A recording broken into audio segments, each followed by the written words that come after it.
एक राजा को बहुत घमंड हो जाता है अपने धर्म कर्म करने पर। वो सोचता है कि मैं तो बहुत बड़ा दानी हूँ, मैं तो बहुत लोगों का पेट भरता हूँ, मैंने तो बहुत बड़ी बड़ी महायज्ञ किए हैं। लेकिन दोस्तों कहते हैं ना, साक्षात नारायण जी इनका कहते हैं ना, जो घमंड तोड़ने के लिए धरती पर आते हैं। और इस राजा पर इतनी मुसीबतें आती हैं कि आखिरी समय में इस राजा को पता चलता है कि इसने केवल, क्योंकि इस राजा ने 101 महायज्ञ की थी। 101 महायज्ञ करना बहुत बड़ी बात हो जाती है। लेकिन आखिर में इस राजा को पता चलता है कि इसने तो केवल एक ही महायज्ञ की है। अब राजा कहता है कि भगवान, आपने तो मुझे ठग लिया, आपने तो मेरे साथ ऐसा किया, क्योंकि मैंने 101 महायज्ञ की है। मेरे पास इन सभी चीजों की लिखित है और सब कुछ मेरे पास है, आप ऐसा क्यों कह सकते हो? भगवान कहते हैं, मेरे सामने किसी का लेखा जोखा नहीं चलता है। जो तुमने किया है वो तुम्हें साक्षात बताएंगे। और तुमने एक ही यज्ञ की है, और ये भी इतनी बड़ी यज्ञ की है कि तुम्हें भगवान ने सारे दुखों से तार दिया है, यानी तुम्हारे सभी दुख हर लिए हैं। ये व्यक्ति रोता है, व्याकुल हो जाता है और परेशान हो जाता है कि लिखित रूप पर मेरे पास प्रमाण है और मैंने किया है। मैंने यानी जो 100 यज्ञ हैं वो तो मैंने ऐसी की हैं, और आप जिसे 101 कह रहे हैं, हालांकि तो मैंने सत्य रूप से तो 100 ही की हैं, लेकिन ये 101 वाली कहां से आई? दोस्तों, महायज्ञ आप सोच रहे होंगे क्या है? यज्ञ वो होता है जहां पर कुछ ब्राह्मणों को भोजन कराना, यानी एक हवन कराना, कुछ ब्राह्मणों को भोजन कराना। महायज्ञ किसे कहते हैं कि आसपास जितने भी लोग हैं, दरिद्र, गरीब, ब्राह्मण और श्रेष्ठ जाति, नीची जाति, जितनी भी सब कुछ है, सभी को भोजन कराना। कोई भी द्वारे पर आकर ये कहे कि आपके यहाँ पर प्रसाद चल रहा है, मैं इस प्रसाद को पाना चाहता हूँ, अगर आपने उससे मना कर दिया तो आपका महायज्ञ नहीं लगेगा। कौन थे ये राजा, क्या थी ये कहानी? बहुत ही रोचक सी घटना है दोस्तों, मैं आप लोगों को बताना चाहती हूँ, क्योंकि इससे हमारे जीवन में बहुत सारे बदलाव आ सकते हैं। हमारी जिंदगी बहुत पहलुओं से बदल सकती है, हम बहुत कुछ सोच सकते हैं और बहुत कुछ समझ सकते हैं। कौन से थे वो राजा जिन्होंने 101 यज्ञ किए थे, लेकिन सभी को भगवान ने खारिज कर दिया था? कौन सी गलती हुई थी उनसे, क्या हुआ था, क्या नहीं हुआ था? पूरी कहानी में आपको जानना होगा। एक बहुत बड़े चक्रवर्ती राजा होते हैं, जिंदगी में बहुत कुछ करते हैं, युद्ध भी लड़ते हैं, सब कुछ करते हैं, लेकिन अब वो भगवान की भक्ति में उतरना चाहते हैं। भागवत को सुना था सभी चीजों को, क्योंकि वो कहते हैं ना कि धर्म कर्म के कामों में भी बढ़ चढ़ कर आगे हुआ करते थे। युद्धों में बहुत सारी सेनाओं के उनके हाथों से मृत्यु हो जाती है, सभी से मुक्ति पाना चाहते थे। इसके बाद यहाँ पर वो स्वयं भगवान की भक्ति कर कर नारद को प्रसन्न करते हैं। नारद धरती पर आते हैं और कहते हैं कि राजन, सब लोग भगवान को बुलाते हैं, लेकिन तुमने तो इस तुच्छ से भक्त को बुलाया है। अब यहाँ पर नारद को देखकर ये राजा कहता है कि आपको तो बुलाया है, लेकिन आपसे कुछ रास्ता पूछा है। यहाँ पर ये व्यक्ति जो राजा है ये कहता है कि मेरी जिंदगी आधी से ज्यादा युद्धों में गई है, मेरी पत्नी भरी जवानी में मुझे छोड़कर चली गई, मेरी गोद में मेरी बेटी को डाल कर गई है, मेरा कोई पुत्र नहीं है। कहते हैं पुत्र से कुल की मर्यादा और कुल का वारिस या वंश आगे चलता है, लेकिन मैं इन बातों को नहीं मानता हूँ। लेकिन नारद जी, मैं आपको प्रणाम करता हूँ, दंडवत प्रणाम करता हूँ, लेकिन मुझे ऐसा रास्ता बताइए जो मैं युद्धों के दौरान जितने भी मेरे हाथों से ये पाप हुए हैं या कुछ भी हुआ है, ये सभी मैं काटना चाहता हूँ और मैं इस मृत्यु लोक पर दोबारा नहीं आना चाहता। नारद जी कहते हैं कि नारायण नारायण, उस हरि का जाप करो, उससे बढ़िया कौन है। तो यहाँ पर ये जो राजा होता है ये कहता है कि नहीं नारद, मुझे तो स्पष्ट और लिखित रूप में दीजिए, जिसके जरिए मुझे मृत्यु और जन्म से मुक्ति मिल सके, मैं यहाँ से जा सकूं और दोबारा कभी यहाँ पर लौट कर ना आऊं। नारद जी कहते हैं कि इसका तो एक ही उपाय है। यहाँ पर ये राजा बड़ा ही कान लगाकर सुनता है, कहता है कि उपाय बताइए। नारद जी कहते हैं कि आपको तो महायज्ञ करने होंगे, आपको करीबन बहुत सारे महायज्ञ करने होंगे, 100 तो करने ही होंगे, आपकी जिंदगी बहुत अच्छी हो जाएगी। ये राजा धन से, संपत्ति से सबसे संपूर्ण था, अपने राज्य में बहुत खुशहाली थी, इसकी बेटी बहुत सुंदर और चंचल थी। धीरे धीरे ये यज्ञ करते हैं। अब ये यज्ञों में क्या करते हैं? यज्ञ जब ये करते हैं तो यहाँ पर ये सगे संबंधी सभी को बुलाते हैं, गरीब भी आते हैं, अमीर भी आते हैं, लेकिन यहाँ पर इन्होंने सभी को भोजन भी कराया था, पूरी व्यवस्थाएं की थी, सब कुछ किया था। जैसे जैसे इनके मतलब 99 यज्ञ होते हैं और 100वां यज्ञ होता है, तो इस राज्य में इन सब समय के भीतर दोस्तों यहाँ पर भारी अकाल पड़ता है। राजा घबरा उठता है कि मैं तो अच्छा ही कर रहा हूँ, नारद जी को प्रसन्न किया है और मेरे ही राज्य में इतना अकाल, इतनी भारी सूखा, त्राही माम पूरे राज्य में मच जाती है। सभी राजा के राजमहल के सामने खड़े हो जाते हैं, कहते हैं कि भगवान, हमारे तो आप ही भगवान हो, और उस जमाने में आज भी राजा के ऊपर प्रजा होती है, तो अब हम कहाँ जाएं? राजा ने अपने अन्न के भंडार खोल दिए थे प्रजा के लिए और सभी को दिन रात सेवा शुरू कर दी थी। बहुत अच्छे राजा थे, बहुत अच्छी बात थी, प्रजा को बहुत अच्छे से रखते हैं। तो इस राजा की बेटी बड़ी चतुर होती है। बेटी शाम के वक्त अपने बाबा के पास आकर बैठती और कहती है कि बाबा, हमने इतना सब कुछ किया, हमने नारद जी की आज्ञा से इतने सारे यज्ञ किए, एक फलानी जगह बहुत बड़े संत रहते हैं, बाबा आप उनके पास जाइए और उन्हें पूछिए कि हम महायज्ञ जैसी चीज को बढ़ावा दे रहे हैं, लेकिन हमारी प्रजा और हमारा जो राज्य है वो खतरे में है और सारी चीजें ऐसी हैं। बिल्कुल, क्योंकि ये सब होते होते तो यहाँ पर राजा कहता है कि बेटी, मेरा आखिरी यज्ञ और रह रहा है, इस यज्ञ को संपन्न करने के बाद ही अब मैं उस संत से जाकर मिलूंगा और उससे पूछूंगा कि इतना अच्छा करते करते हमारे राज्य में ये सब कुछ क्यों हो रहा है। अब यहाँ पर दोस्तों आखिरी यज्ञ होती है, यानी 100वें यज्ञ। यहाँ पर राजा फूला नहीं समाता। एक तरफ राज्य में गरीबी और भुखमरी की जैसी हालतें बन रही थी, दूसरी तरफ राजा ने अच्छी बढ़िया वाली खीर बनाई और जितना दान उसके पास था, जितना अन्न था, उसने सब कुछ दांव पर लगा दिया था। पूरे गांव को भोज कराता है, पूरी प्रजा को भोज कराता है। उसके बाद अब 2-3 दिन निकलते हैं तो बेटी कहती है कि बाबा, अब ये राजमहल खाली हो चुका है, सभी जो वहां पर नौकर चाकर थे, दास दासियां थी, सभी उस महल को छोड़कर चली जाती हैं। बेटी कहती है कि बाबा, तुम्हारी बेटी तो निपुण थी, खाना बनाना मैंने सीख लिया। अब यहाँ पर बेटी कहती है कि बाबा, अब तो आपको उस संत के पास जाना होगा, इन सारी चीजों की वजह पूछनी होगी, क्यों हमारे साथ ऐसा हुआ है। यहाँ पर राजा कहता है कि बेटी जाऊं तो सही, लेकिन अब तो इतनी व्यवस्था भी नहीं है कि मैं कहीं रास्ते में जाऊं तो अपनी सेना को या किसी इंसान को साथ ले जाऊं। इसके बाद यहाँ पर बेटी बड़े बड़े 4 रोट बनाती है, यानी रोटियां सेकती है अपने बाबा की, और उन रोटियों में करीबन प्याज को रखकर कहती है कि बाबा, रास्ते में भूख लगे तो खा लेना, पैदल यात्रा तय करनी होगी, करना तो है, हमें कुछ ना कुछ तो करना है इस प्रजा की भलाई के लिए। तो राजा बड़ा दुखी और मायूस होकर अपने राजमहल से, जो खाली रह चुका था, वहां से निकल जाता है। कई राज्यों का कर भी उनके ऊपर हो चुका था, लेकिन किसी ने यहाँ पर साथ बहुत दिया था कि किसी ने भी उनकी यहाँ पर जो सिंहासन था या राज्य था उस पर आक्रमण नहीं किया, क्योंकि राजा बहुत यानी बुरे सूखा काल से गुजर रहा था। अब यहाँ पर ये राजा, जो कि बहुत आशाएं लेकर उन गुरु के पास जाना था या संत के पास जाना होता है, जंगल से पैदल गुजरता है। भूख लगती है, प्यास लगती है, जो बेटी ने दिया था पानी पी लिया था। अब सोचा कि बैठकर रोटियां पा लेता हूँ, रोटियां खा लेता हूँ।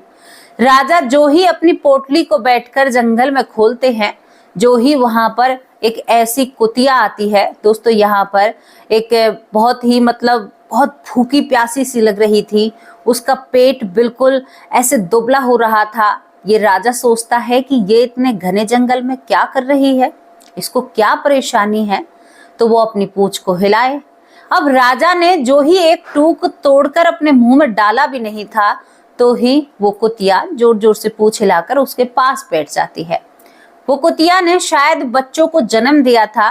दोस्तों यहाँ पर तभी जो ये राजा होता है वो उस टूक समेत उस टूक को उस कुतिया के सामने गिर देता है। टूक को खाकर कुतिया फिर पूंछ हिलाने लगती है।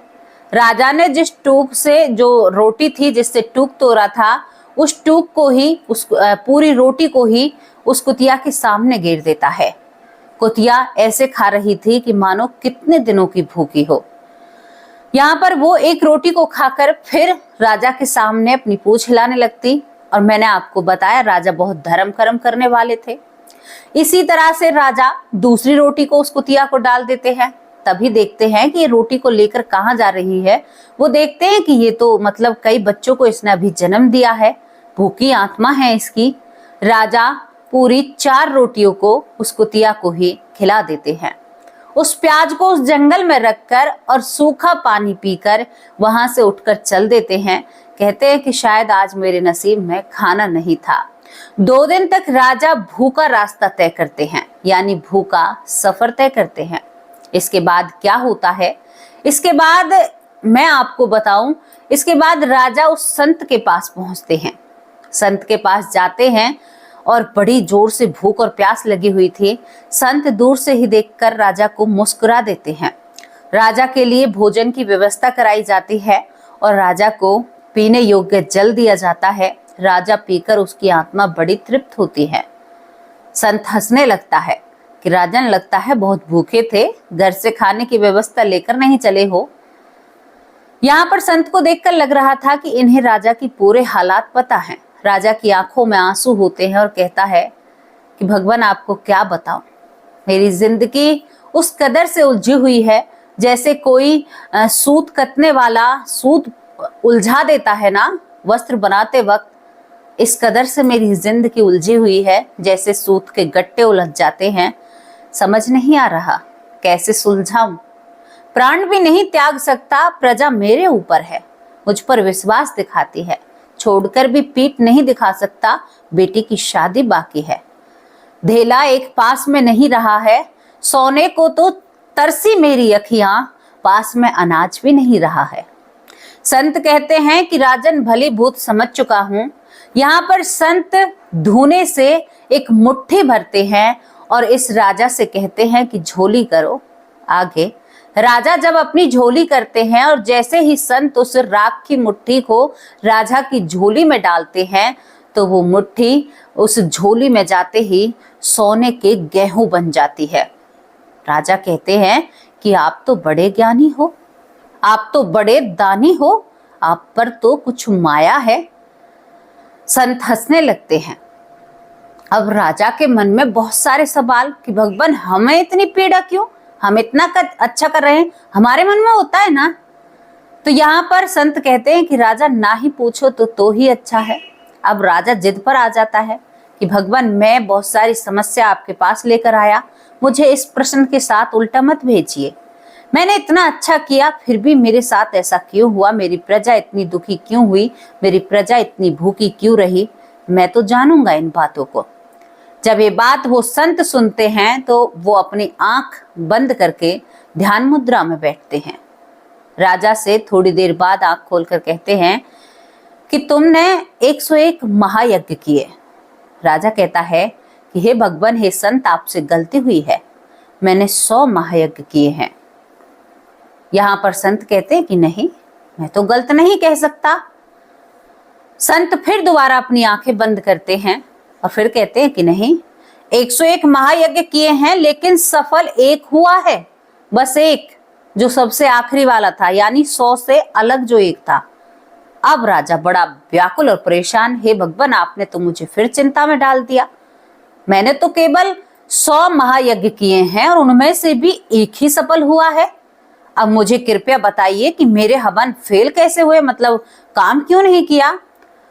संत ने आंखें बंद की और कहा कि जिस सेना को तुम अपने साथ रखते हो, जिनके भरोसे तुमने महायज्ञ कराए, वहां पर भूखों को भगाया जाता था और अमीर लोगों को यज्ञ खिलाया जाता था।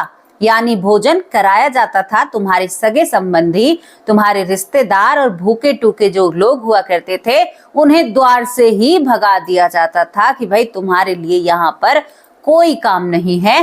राजन यज्ञ वो होता है जहां किसी गरीब की आत्मा को तृप्त किया जाए। यज्ञ उसे नहीं कहते जहां तुम अपने सगे संबंधियों को खिलाते हो, वो केवल तुम्हारी खुशी जाहिर करने का एक मौका है। इसे आप यज्ञ का नाम नहीं दे सकते। राजा एकदम बैठा की बैठा रह जाता है कि मेरी सेना ने मेरे साथ ऐसा किया। राजा की आंखों में आंसू भर आते हैं। राजा रोने लगता है कि भगवान, 100 यज्ञों की तो मैंने कहानी सुन ली। हाँ माना, मैंने अपनी सेना के भरोसे वो यज्ञ छोड़े थे, लेकिन मुझे इस 101 वाले यज्ञ के बारे में और बताइए। यहाँ पर ऋषि कहते हैं कि इसके बारे में ना पूछो तो ही अच्छा है। राजा ने कहा कि नहीं छोड़ूंगा, इसे तो बताइए। इससे नहीं जानूंगा तो फिर मुझे पता कैसे चलेगा कि मैंने क्या किया है। इसके बाद फिर ये संत अपनी आंखें बंद करते और कहते हैं कि राजन, जो तुमने ये यज्ञ किया है ना, इसके लिए तुम्हारे लिए वैकुंठ धाम के द्वार खुल चुके हैं। पता है तुम्हें कभी मरना जीना नहीं पड़ेगा। ये यज्ञ ऐसा है। राजन कहता है कि प्रभु, मैंने 101वां यज्ञ किया ही नहीं है, तो फिर कैसे मेरे वैकुंठ धाम के द्वार खुल सकते हैं। मैं झूठ कैसे बोलूं? झूठ से तो मेरा दूर दूर तक कोई वास्ता नहीं है। संत कहते हैं कि राजन, रोने की जरूरत नहीं है। तुम्हारी बेटी ने जो 4 रोट तुम्हें सेक कर दिए ना, और जहां जंगल में बैठकर तुमने वो रोटियां खाई, और वहां पर जो तुम्हारे पास एक भूखी कुतिया आई जिसके पेट में कुछ भी नहीं था, जिसने जभी बच्चों को जन्म दिया था, वो बड़ी भूख से तड़प रही थी। उस जंगल में खाने की व्यवस्था नहीं थी, और तूने उसकी भूखी आत्माओं में ब्याई आत्मा, यानी कि मतलब जब उसने बच्चे को जन्म दिया, बच्चों को कई उसके बच्चे होते हैं, तो उसमें आहार डाला था। एक जीव की मदद करना, और ऐसे जीव की जहां पर कोई भी साधन ऐसा नहीं था कि उसका पेट भर जाए। तुमने तो बहुत बड़ा यज्ञ किया है। इस यज्ञ की वजह से तुमसे श्री गिरधर, श्री कृष्ण कन्हैया मुरलीधारी बहुत खुश हैं। जिसको तुम चाहते थे वो प्राप्त हो चुका है, और तुम्हारे राज्य के ऊपर से सूखा भी खत्म हो गई है। चिंता मत करो राजन, घर घर में अनाज उत्पन्न होगा और तुम सबका पेट भर पाओगे। लेकिन तुम्हारा एक ही यज्ञ हुआ है, बाकी 100 यज्ञ तुम्हारे फेल हैं। इस तरह से वो संत इन राजन को राह दिखाते हैं, और राजा को समझ में आ जाता है कि भैया, दौलत शोहरत हम कितना भी बड़ा कोई आयोजन कर ले, हाँ ठीक है हम कर रहे हैं, लेकिन अगर हमने किसी भूखे की आत्मा को सताया, किसी भूखे के पेट को नहीं भरा, हम 1000 रिश्तेदारों को भोजन खिला लें, वो भोजन और भूखे का एक व्यक्ति का भोजन समानता भी नहीं कर सकता। हम खुशी में, क्योंकि हम जिस रिश्तेदार को खिला रहे हैं वो रिश्तेदार, उसके पास बहुत सारे पैसे हैं, इतनी धनराशि है कि वो अपना पेट भर सके।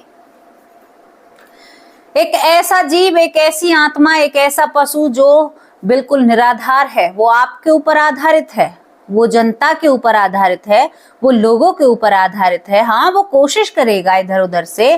तो दोस्तों कहते हैं ना, ऐसा जीव आपको कहीं नजर आए, ऐसा इंसान आपको कहीं नजर आए, आपके पास भले ही उतनी ही राशि हो, अगर आप उसे खिलाओगे ना, तो आपकी गति बहुत अच्छी होने वाली है। तो इसी बात का ध्यान रखना, और आज के बाद जो भी हो सच्चाई से और अच्छाई से होना चाहिए। इस घटना को आप लोगों के सामने लाने का केवल एक ही उद्देश्य था। आपको इस घटना से क्या समझ में आया वो जरूर बताना। राजन उन सोने के गेहूं को लेकर जब घर जाते हैं और जब उन्हें अनाज के भंडार में रखते हैं तो पूरा अनाज का गोदाम भर जाता है। राजा उस अनाज को पूरी प्रजा में बंट पाते हैं। उसके बाद भी राजा की प्रजा खुश होती है, भारी वर्षा होती है, अनाज उत्पन्न होता है। राजा के राज्य में बहुत सारे लोग काम करने वाले आ जाते हैं और वो गेहूं राजा के कभी खत्म ही नहीं होते हैं। उसके बाद राजन को जब यमदूत लेने के लिए आते हैं तो यमदूत लेने के लिए नहीं आते, साक्षात यहाँ पर श्री भगवान विष्णु उनके लिए एक डोला भेजते हैं और बिना शरीर को त्यागे वो राजन बैकुंठ धाम को जाते हैं श्री हरि के चरणों में। ये होती है अच्छे कर्मों की महिमा। उसके बाद जब इस राजा को पता चलता है तो ये बहुत जीवों की सहायता, गरीब लोगों की सहायता, अपनी उस सेना को भी डांट लगाता है जिसकी वजह से इनका ये पूरा कर्म कांड बिगड़ा था। कैसी लगी आप लोगों को ये स्टोरी? अपनी राय कमेंट बॉक्स में जरूर रखना। अब आप लोगों से विदा लेती हूँ। इस कहानी के बारे में जरूर बताना, इससे क्या सीखने को मिला है वो भी बताना, और प्यारी लगी या ना लगी इसके बारे में भी बताना।